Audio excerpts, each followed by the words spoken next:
Have you ever faced an force in your way? Have you ever suffered an occupational hazards in your career? If you think it's the end of the world, not at all. Just it. Hi, I'm Pastor J.N. Today, I'm going to talk about how can you face our occupational hazards. Several times, we're going to be in front of different risks in our occupation, both secular and spiritual life. For instance, one firefighter had to risk his own safety doing his job. Then he can allege ignorance because he knew pretty well before he started his job that his life was going to be in danger totally. Just imagine about the policemen, soldiers, doctors, construction workers, nurses, drivers.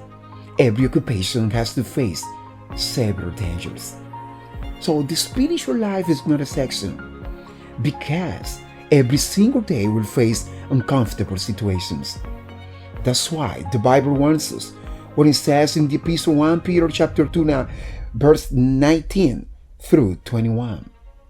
For this is unworthy if a man for conscience toward God in your grief, suffering wrongfully. For what glory is it, if when you be buffeted for your faults, he shall take you patiently? But if when you do well and suffer for it, you take it patiently, this is acceptable with God. For even hereunto were you called, because Christ also suffered for us, leaving us an example, that ye shall follow his steps. Then the Bible has explained us exactly we have struggles with tough stumbles and huge trials. In fact, a lot of times God asks for incredible commands to the prophets and apostles as well. Too many people have to sacrifice a lot of things in favor of God's purpose and His cause. They have to suffer too much.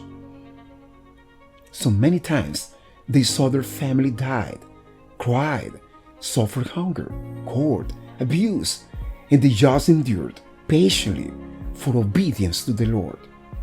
Let's remember Abraham when God ordered him to leave his land and relative.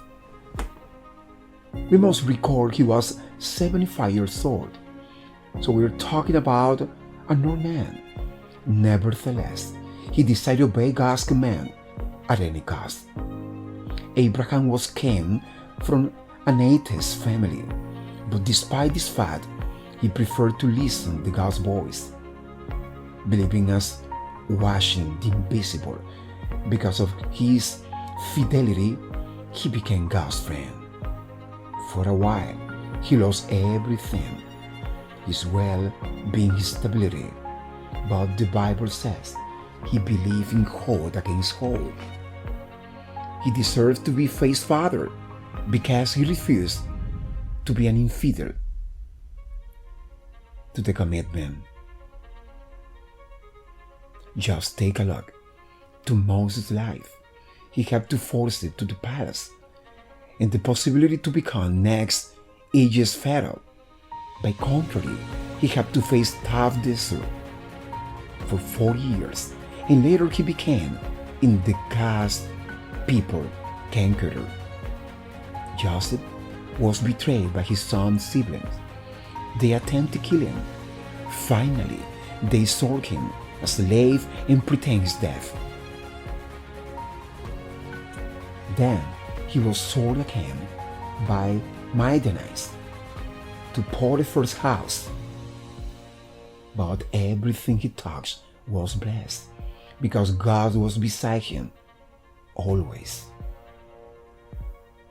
Later, he was accused by Potiphar's wife, and he fell into prison, and later God took him out from there to the palace as governor and second man in charge in the first empire in the whole world. The sacrifice was really too much. Tough. It was worthy.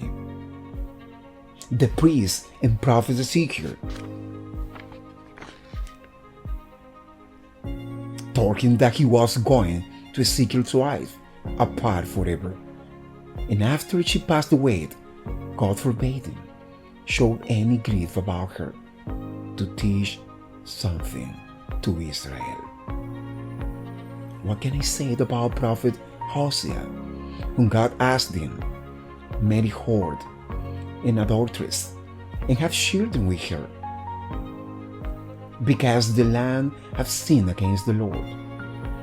God wanted to give a message to his people through his servant Hosea, although he had to pay the high price and huge sacrifice. Every servant of God must be prepared to encounter with ordeal and enormous obstacles, and all of these simple occupational hazards.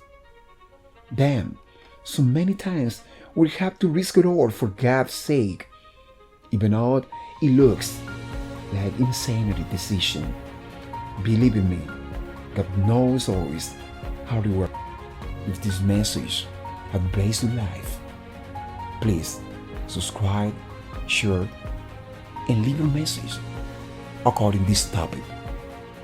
God bless you all.